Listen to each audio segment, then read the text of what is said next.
Yo, what's going on, Dragon Ballers? Welcome back to another video. In today's video, I want to talk about the Garlic Jr. support. This is the first time we're seeing Garlic Jr. in the Dragon Ball Super card game, except for the sort of cameo as a Majin in the new AOD support from Anniversary Box 2020. So I'm pretty excited to talk about this stuff because I see a lot of people online saying it's pretty bad, but it's actually pretty funny. I've seen Eggman and Android both say the deck is at least playable and possibly like rogue tier, so I'm interested to give you guys my thoughts on it. I haven't really built it too much, but we are going to read it over here today. We're going to talk about some possible synergies, some possible deck building strategies to go forward, because keep in mind we do have a lot of time until Cell 11 comes out. So with that being said, guys, if you are new here, make sure to subscribe, hit that bell so you don't miss a video. If you want to help the channel out, there are many ways to do that down in the description below. Make sure to check out Gemmy app and the Patreon if you want one-on-one coaching with yours truly. Make sure to check out TCG Player if you want to buy or pre-order in the cards you see in today's video. And finally, guys, use deck protection for your sleeves, deck boxes, binders, all that good stuff is down in the description. Really helps the channel out a lot when you guys do that. Thank you so much. That being said, let's get started. So Garlic Jr., we have a yellow 10k leader Overlord. Once per turn, place one of your battle cards Servant at the bottom of your deck and draw one card. Auto, when the card attacks, draw one. So all right, you have the potential to draw 2 cards per turn. Now, it's very unlikely you're going to play a Servant every single turn, but that is actually made more easy once you get to your backside, which we'll talk about in just a bit. But the fact that you can draw a lot of cards is pretty cool. But the thing you have to know when you're looking at Overlord is that you're not really plussing, you're more so cycling. You're turning a Servant that is in rest mode, and Servant, as we know, the card gains 10k and cannot switch back to active mode during your next charge phase. You're basically turning a Servant into a new draw, so you're more cycling a card. That's more akin to what we see with like Vegito, where he turns any of your blockers or any of your unisons or any of your battle cards really that are removed by a skill, he turns them into a draw. So that's cycling advantage, not necessarily plussing advantage. Really cool thing I've been seeing though, people playing Zarbon to untap their Servants, because they do get a decent power boost. At least some of them do get a pretty good power boost for their energy cost. So we're seeing Zarbon be played in decks like this, like it's being played in Shadow Dragons to restand the 9-drop Sin Shenron. So that's a pretty cool thing I want you guys to know about. But anyways, the Awaken, when your life's 4 or less, if you have a yellow unison card in play with a specified cost of 3, you may draw 1 card, then switch up 20 of your energy to active mode, add cards from life to hand until you have 6 left, and flip this card over. Okay, so you can awaken turn 3 with a lot of life if your opponent's not attacking you. In this format, that doesn't seem like it's going to be too relevant. Most decks are attacking. They're not always attacking life though, but if you're not playing your unison until turn 3, odds are your opponent's going to be attacking your life unless you give them battle cards to swing at. So going to the backside of leader, Garlic Jr., the Immortal Demon, we have a 15k Overlord once again. Auto, when this card attacks, draw 1. Auto, when one of your opponent's cards attacks, you may choose 1 yellow demon clan with energy cost of 2 or less in your hand and play it in rest mode. If you do, negate the skill for the turn. So this is the ability where I kind of feel like the leader has more potential. Whenever your opponent attacks at you, you can play a free demon clan, and most of them will have Servant. So I think that's a pretty cool effect here. You know, free play is always good. Is it going to be good in this instance? I mean, I think it's hard to say no. But with that being the case, we got to see what some of the Servants do to see how good of an effect that will be. So here we have our 3-drop unison. We did read it in the Gohan video, but since this leader does awaken with a 3-drop unison, let's give it a quick read once again. Permanent, if the card's yellow, all your battle cards and your opponent's battle cards with original energy costs of 5 or less have their skills negated, and all your battle cards with energy costs of 1 gain 5,000. So that permanent right there really does make it seem like this is much more meant for Son Gohan, but it is again usable in Garlic. Activate main plus or minus 0. Play up to 2 yellow skillless with energy cost of 1 from your drop area. And the -2, this will be much more relevant to Garlic. If your leader's yellow, your opponent can only attack with battle cards once during their next turn. So besides that, we do have Baby, another unison you can use to awaken. Blocker, permanent, if you have 2 or more yellow battle cards in play in rest mode, this card and your yellow leader card gain 5,000 power. So that's going to see much more synergy with the backside of the Garlic leader that we just read. +1 activate main at the end of your turn, switch this card to active mode, and then -2 if the card's yellow, choose up to 1 of your mono yellow battle cards with energy cost of 5 or less and switch it to active mode. I believe one of the Garlic boss monsters is a 5-drop, so we'll see that when we get to it. So moving along past the Gohan stuff, because we did read it, Krillin moments before comeback. We have a 2-drop 10k super combo. This is basically our Paragus super combo. Funny enough though, it's not a demon clan, but I guess, you know, Krillin technically isn't being obstructed here. Here we have one of our SRs, Piccolo Demonic Transformation. We have a Namekian Demon Clan, 15k 3-drop counterplay. If your leader's mono yellow, play this card. Then if the card being played has energy cost 4 or less, it's played with skills negated for the turn. During your opponent's turn, reduce energy cost of this card in your hand by 1. So it is basically a 2-drop Bloodlust in a sense, but it only hits battle cards 4 or less, but it does get its energy cost reduced by 1 no matter what deck you're playing, which is pretty cool. But you only get the counterplay if your leader is yellow.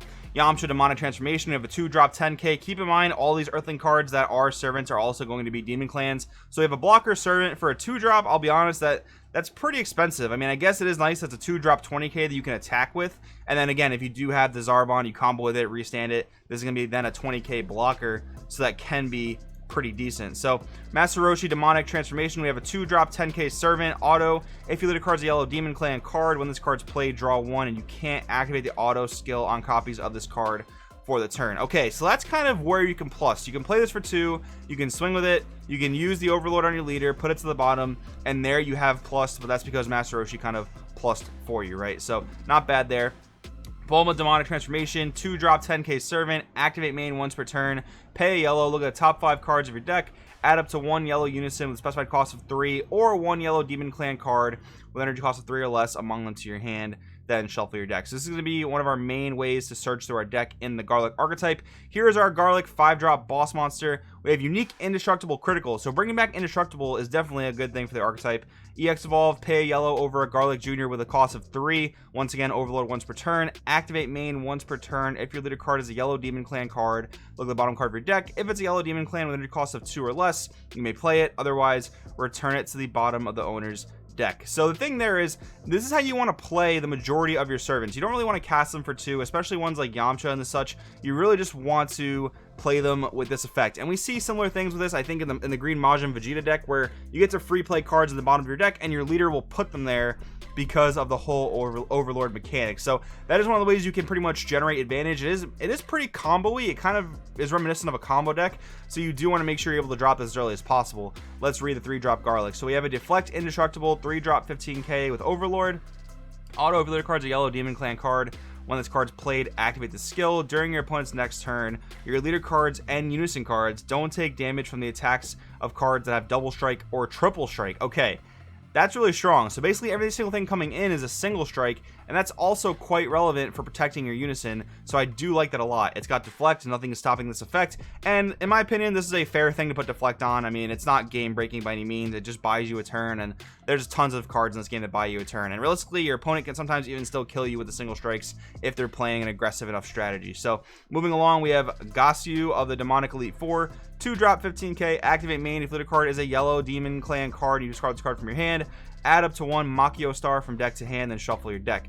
Auto pay a yellow. If your leader card is a yellow Demon Clan card, when you activate an Overlord skill, play this card from your hand. Okay, so we have a cheap way to get out of 15k. Also searches our field card, which is probably going to be pretty essential for the archetype.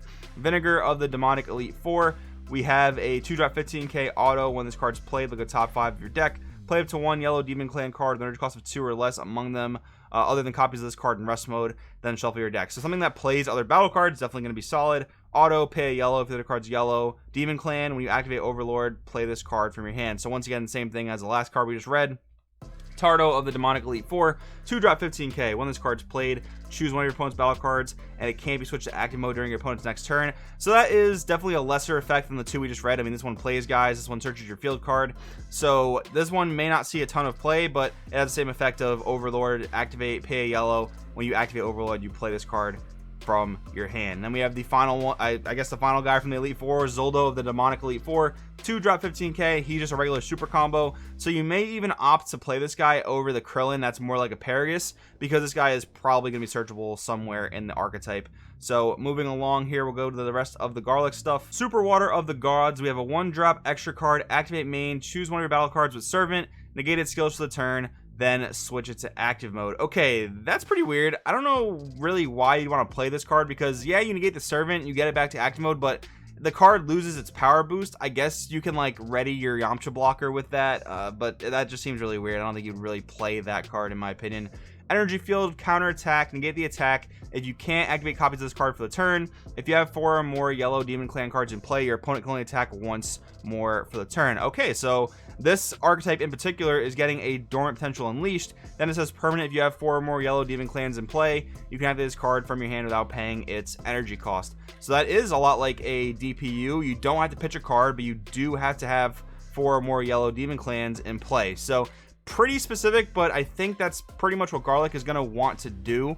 So that being the case, that should work out pretty well in the deck. Makio Star, 1-drop field auto. When you activate this card, look at the top 5 of your deck, add up to 1 yellow Demon Clan card among them to your hand, then shuffle your deck. Auto, if the card's a yellow Demon Clan card, at the end of your turn, choose to 1 yellow Demon Clan card with energy cost of 2 or less in your hand, play it with skills negated for the turn. Okay, so once again, this is going to be another way to get your Demon Clans into play. You really don't want to be casting them for 2, and that's going to be pretty much the end of the yellow stuff there. So my opinion, guys, going through this stuff, I do think it has potential. I think the fact that the field spell can't really be protected is sort of a downfall, but that's really only going to be relevant against green decks. But besides that, I mean, we have some of the stronger demonic cards. Piccolo is a pretty solid demonic card, especially for the counterplay skill that it has. The Yamcha is decent when you can play it down for free, you know, off of Makio Star. But I think that Roshi is going to be the more relevant one because he provides you those draws. I think with that new Dormant Potential Unleashed card, I think that's going to kind of subserve the need for the blocker, but I could be wrong there. And I do think the Bulma Demonic Transformation is going to be quite good, looking at top 5 and then adding them to your hand. And besides that, I mean, this boss monster does seem pretty souped up. He's pretty hard to kill. You have to either negate his skills and bounce him back to hand, or destroy him. But once again, you have to negate his skills or subtract him to 0 power. But through a 30k, that's actually going to be pretty tough to do. So I think the deck is pretty much going to revolve around getting this guy onto the field as early as possible. How early can you do that? Well, if you're playing Garlic Jr., you have to play him for 3, evolve for 1. So if you can awaken on 3, that's a possibility. But I guess realistically, you're going to play Unison on 3. So doing this on turn 4, whether you can awaken or not, is going to be the best way to do that. These guys, the Elite Four, seem pretty decent, especially since you can play them for cheap. And basically, I think getting that Dormant Potential Unleashed online is going to be one of the main things of the deck in terms of stalling to get to your win con, basically probably wearing your opponent out of resources. So I do want to know what you guys think in the comments below about this deck. I know I've been rambling on a little bit, but I wanted to talk about more of my thoughts. So let me know what you guys think in the comments below. Thanks for watching. I will see you guys next time.